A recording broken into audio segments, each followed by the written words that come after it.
Why, hello there, ladies and gentlemen, boys and girls, children of all ages. My name is Mr. Dogbo333, and welcome back to Hearts of Iron 4 Thousand Week Reich as the State of Israel. Now, last time we were here together, all of our neighbors declared war on us. So, we're trying to fight for our lives currently.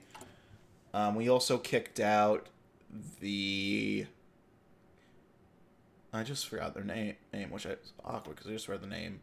The Etzel from our nation, because they didn't exactly want to surrender easily. So we put them in cuffs, and now we're just kind of hanging out.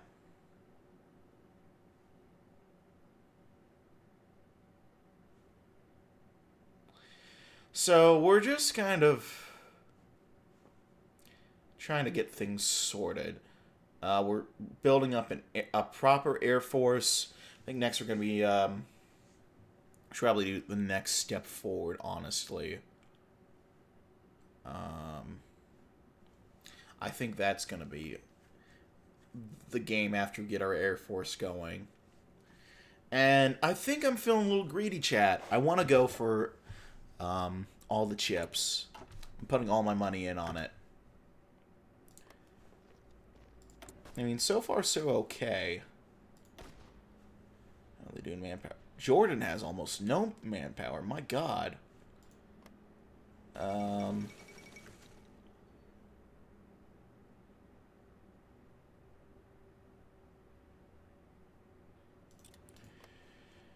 Egypt has a fair bit, which I'm not shocked by. I expected that. But also, Egypt can't get to us currently. So, yeah.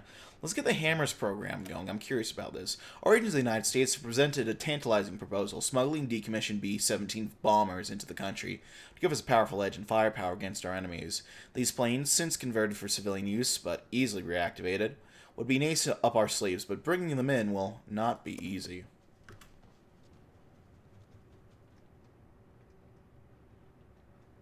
Oh, I'm down for that, you know?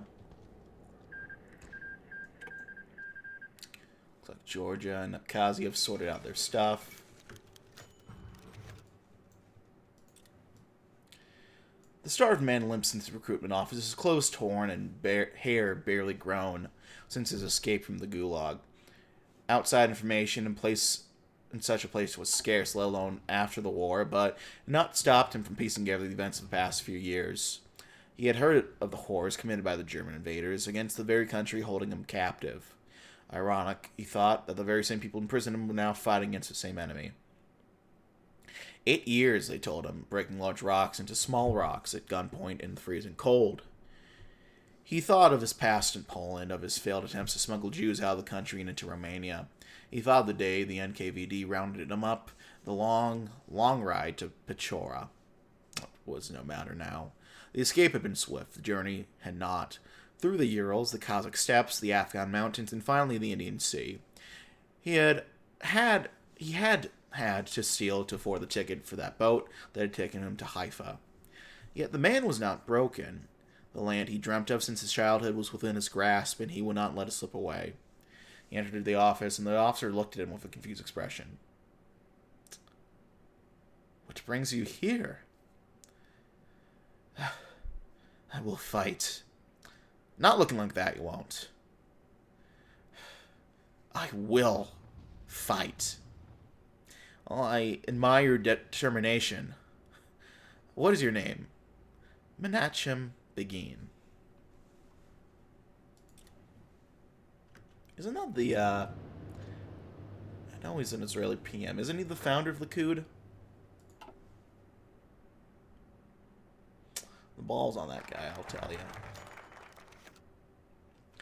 It had been a while since Ben-Gurion had been called to a meeting by Dov Host, the commander of the Haganah's, the IDF's rather unusually large air wing. The Sharut Avir consisted of around 30 light cargo planes and a couple of fighters from World War II. They were mostly used for ferrying medical supplies around the country. So usually these meetings were more of a formality. However, this time he was not even informed of the subject of this meeting. As he entered the Sharut Avir's headquarters, at the Yarkon airfield north of Tel Aviv. He was greeted by Holz. A pioneer of Jewish aviation, founder of the Haganah's Air Wing, Dov Holz had narrowly survived a car accident around a decade earlier, the scars from which were still clearly visible. Ben-Gurion was led to Holz's office. The man sat down and began to speak. I'm sorry that you were not informed beforehand, but this information cannot leave this room. An opportunity has presented itself. Some of our operators of the United States managed to find a company selling old B-17 bombers converted into cargo aircraft. While they're currently not fitted for combat, these planes still have the necessary equipment needed to convert them back into bomber aircraft. How will we get our hands on them? It'll take a couple of weeks, but our agents can secure a contract for a couple of planes. They'll make their way from America to Portugal, then to Turkey, and then land here. I just need your approval. Very well. Beautiful. Alright, let's get working on... I kind of want to save up on that before we, so we can get some more army experience going. Let's expand the infantry corps.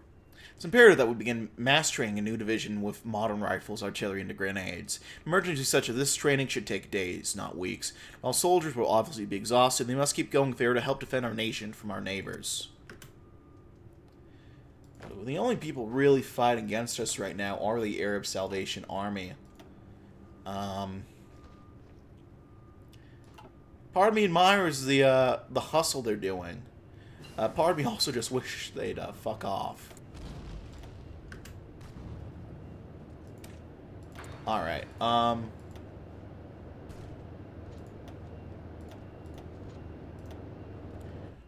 add these guys. Want to see if we can get air superiority first. We got it. Okay, beautiful.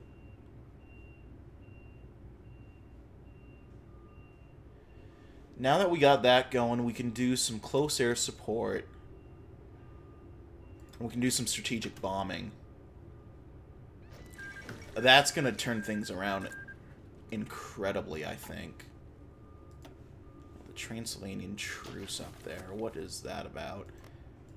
It looks like absolutely nothing's changed. Alright then.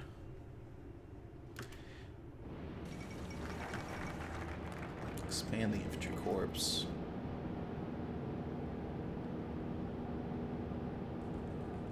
Labor shortage out in Saudi Aramco, go figure. Okay, let's get some tanks here. So far, our armored forces are fractured and makeshift. We have Shermans, we have Bren carriers. I hope you guys can't hear the machinery out there. That's a little awkward.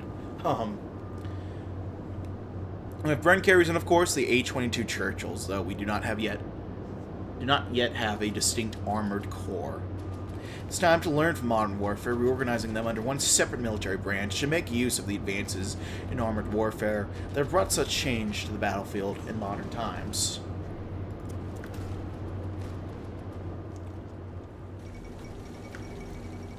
What do we have going on? Not the Romanian Prime Minister.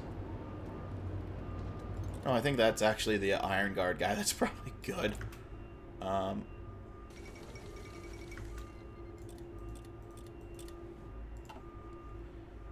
Well, Godspeed, Czechia. I don't think the odds are in your favor, but I appreciate the hustle. Oh, that's rough. Romania.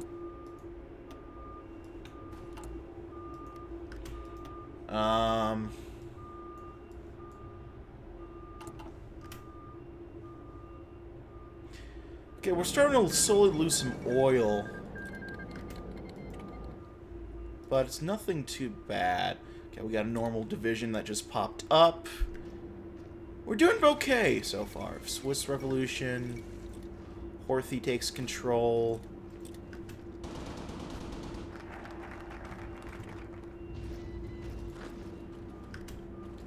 Let's get a new focus set. Yeah, we might as well just do the next step forward. As Israel stands, we understand there are two main approaches we can pursue. We can either pursue a more swift approach, ending the war on both sides, and reducing human lives, or more total victory, one that will see the destruction of our neighbors as enemies to our cause. As we decide which plan to take, we will focus on general preparations first. So I'll give us an extra military slot, which I think will be quite useful. I want to check our logistics. What are we behind on? Support equipment. We're actually doing quite okay on infantry equipment, so I'll refrain from buying that. I think we'll buy anti-tank and support equipment first. We can't buy tanks. So I'll get support equipment. Or anti-tanks, rather.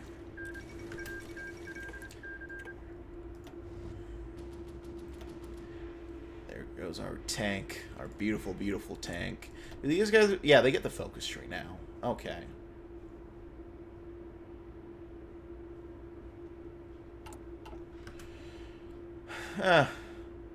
I do like the color of green. I don't like what that color represents, though.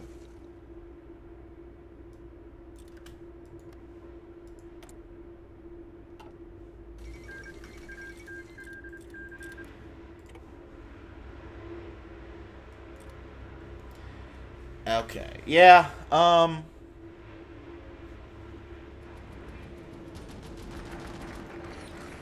Air Force is doing quite well. It's beautiful to see, really. I think, honestly, I'll get working.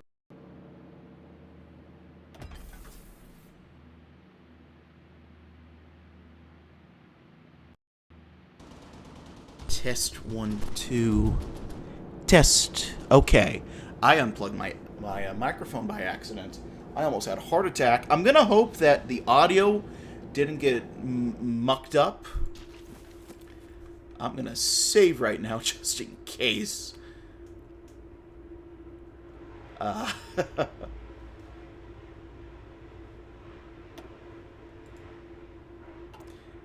Hopefully that all got settled and sorted.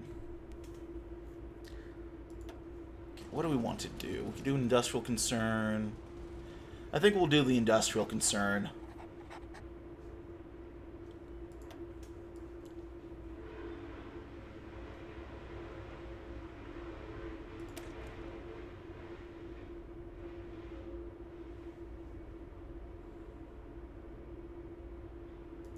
So we have two options.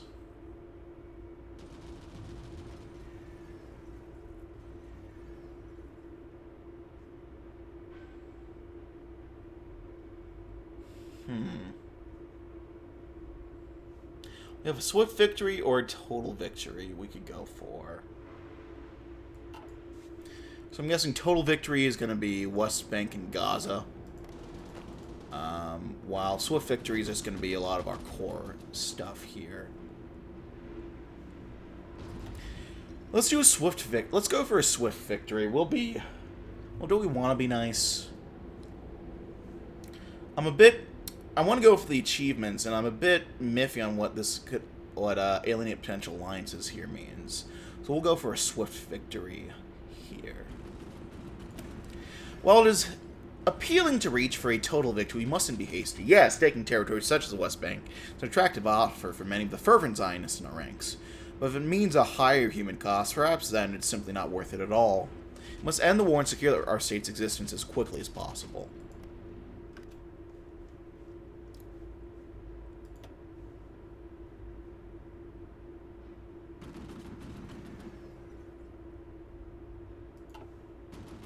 There we go.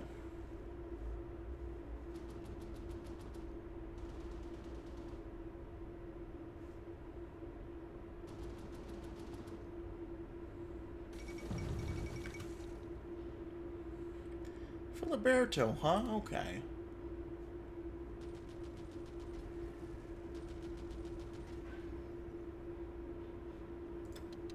Get some... No, we'll focus on air superiority.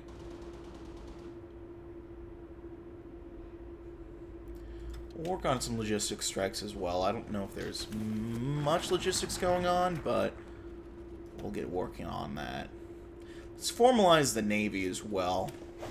The Israeli Navy is a fledgling branch of our military with a handful of small ships being inherited from the British. It's not only formalize our Navy, but also improve our range vessels, both in terms of quality and quantity. To begin this effort, the Israeli Navy will be formalized as a branch of the IDF and given the necessary resources to help set up. I want to look. Swift Victory. Currently, their penalty is about 20%. But it keeps increasing every 3% or so.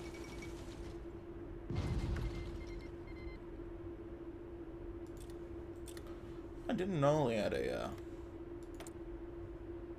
That's interesting. I didn't know that was an option for Slovaks.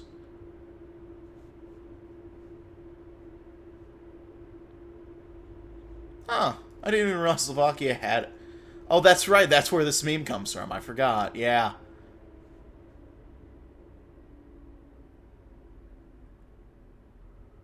That's right. That makes sense.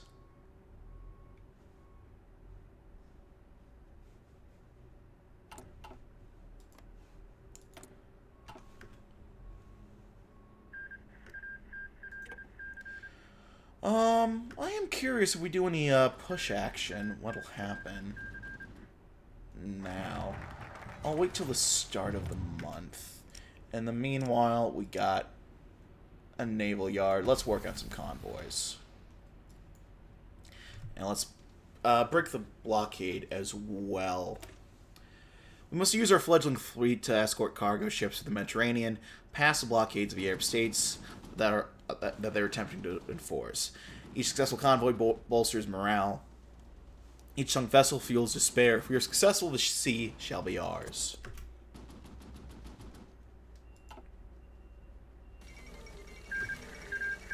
And there goes all of that. A good plan, violently executed now, is better than perfect plan next week. George Patton. It's beautiful to see. I wish it wasn't so loud, though.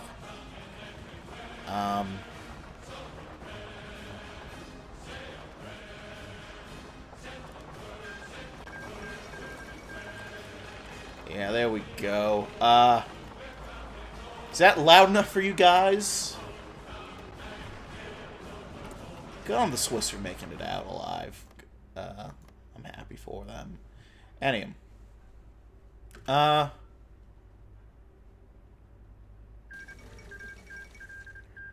Liechtenstein's been restored. How cute.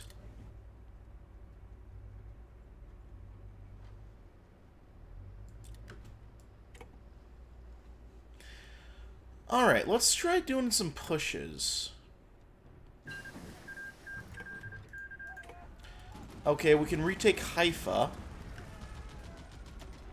It's probably a good thing to do. Oh, Himmler's dead. Rest in piss, bozo. Let's get working on mass production as well.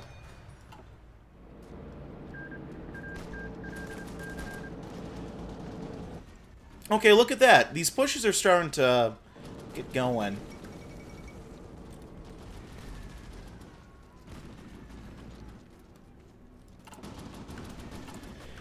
And now we just kind of start attacking.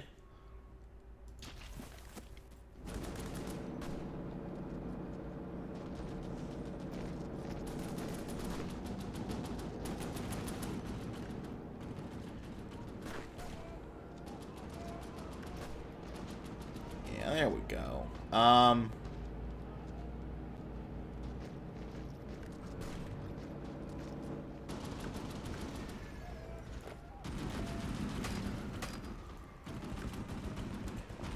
want to see if we can push him out of Haifa.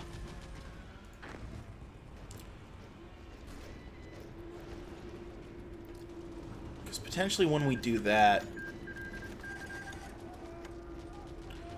Oh, well, there we go. We got that sorted. As the war between Israel and Jordan reaches its conclusion, both parties see it fit to end the current fighting. The terms of a ceasefire must be hereby respected by both the Hashemite Kingdom of Transjordan and the State of Israel, and are as such. No provisions of the agreement shall in any way prejudice the rightful claims and possessions of either party hereto in the ultimate peaceful settlement of the Palestine question, the provisions of this agreement being dictated exclusively by military considerations. Jordanian forces shall remain in most positions of them, particularly East Jerusalem, which includes the Old City.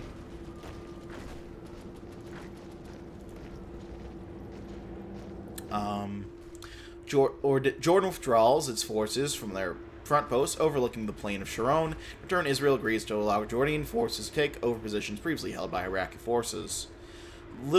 Israel receives control of the area known as the Wadi Ara and the Little Triangle in exchange for security in the southern hills of Hebron. If these terms are infringed upon by either party signing the agreement, the United Nations may intervene to uphold the resolution. Am Yisrael Shai.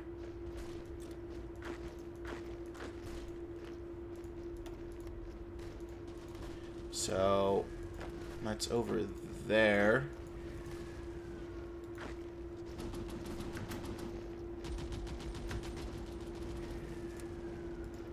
Okay, well, I'm not worried about that. I'm worried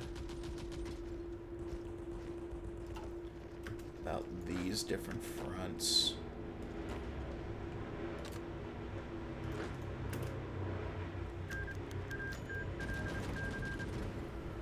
So, war between Israel and Iraq reaches conclusion. Both parties see it fit to end the current fighting. The terms of ceasefire to be covered by the Israel-Jordan Armistice Agreement and must hereby be respected by both the Hashemite Kingdom of Iraq and the State of Israel. These terms are infringed upon by either party signing the agreement. The UN may intervene to uphold the resolution.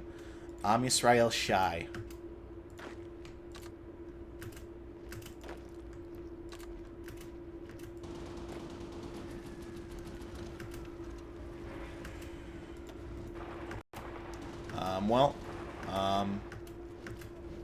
It's time to fuck around and,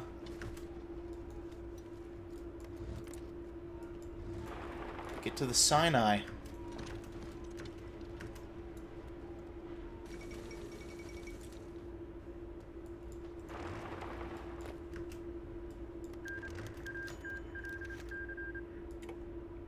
There we are. So it looks like we have control of Gaza, though. That's interesting. I'm sure that won't be contentious at all.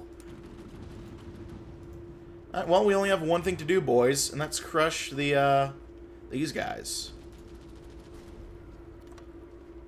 As the war between Israel and Egypt reaches conclusion, both parties see it fit to end the current fighting. The terms of a ceasefire agreement must be hereby respected by both the Kingdom of Egypt and the State of Israel, and are as such. The Armistice Declaration line is drawn upon the 1922 international border between Egypt and Mandatory Palestine. The Armistice demarcation line is not to be construed in any sense as a political or territorial boundary. It's delineated without prejudice to rights, claims, and positions of either party to the Armistice as regards ultimate settlement of the Palestinian question. The Egyptian forces besieged in the Fallujah pocket shall be allowed to return to Israel with their weapons, and the area will be handed over to Israeli military control. A zone on the borders around the Uja al-Hafir was to be demilitarized and become the seat of the Bilateral Armistice Committee.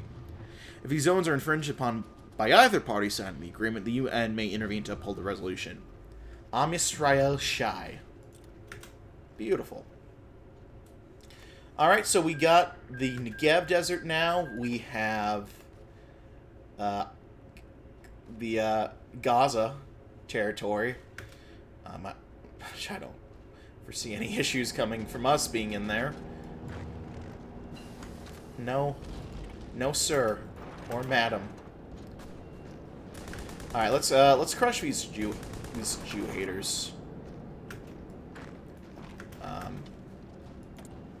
And I say that because they're collaborating with the Nazis to wipe us out. Or they were collaborating with them. Let's do some transistor computing. That extra research slot would actually be very nice. Not that I don't even think we need it. Oh, it's beautiful. Let's move into this area right here.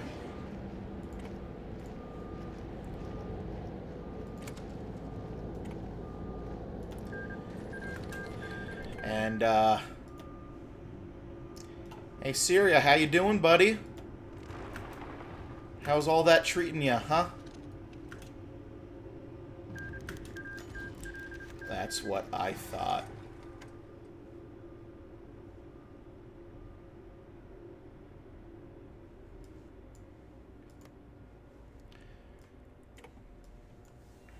As the war between Israel and Syria has reached its conclusion, both parties see fit to end the current fighting. Terms of ceasefire must hereby be respected by both the Syrian Republic and the State of Israel, and are as such. The armistice line is not to be interpreted as having any relation whatsoever to the ultimate territorial arrangements. Syria will withdraw from all territories it controls west of the 1922 border, with except for certain settlements along the Jordan Valley, which will be ministered to become a demilitarized zone under Syrian civilian administrations. If these terms are infringed upon by either party signing the agreement, the UN may intervene to uphold the resolution. Am Yisrael Shai.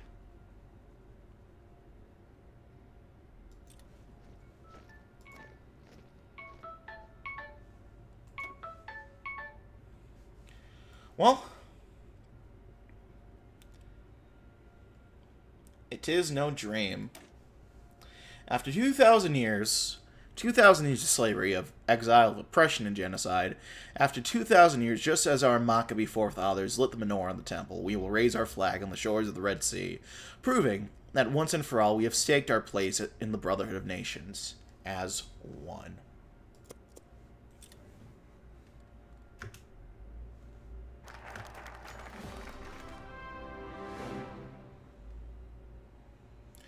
Oh, look at that.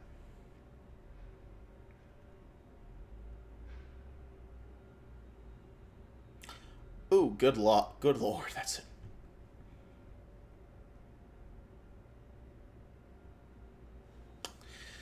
The closing move of the war, Operation Uvda, was more of a formality rather than an actual operation. Avraham and his company were set to reach the Red Sea coast at the abandoned British post of al-Rashrash and plant the nation's flag as a symbolic end to the war they had so valiantly fought. Ironic, he thought to himself, just as Moses had split the Red Sea. The flag he would plant today would split the Arab world. And then he saw it. The coast. The definitive border of the new nation, just as it was for Solomon's kingdom. As his company stopped near the posts demanding buildings, he sent a soldier to prepare the flag as he laid down in the scorching desert sand. "Commander!" Abraham had almost fallen asleep until he heard the man yell that there's no flag. Are you kidding me? Did they send the wrong bag? What now? Abraham embarrassedly raided the brigade commander, informed him of the situation, who agreed to send someone from the nearest command center to bring them a flag.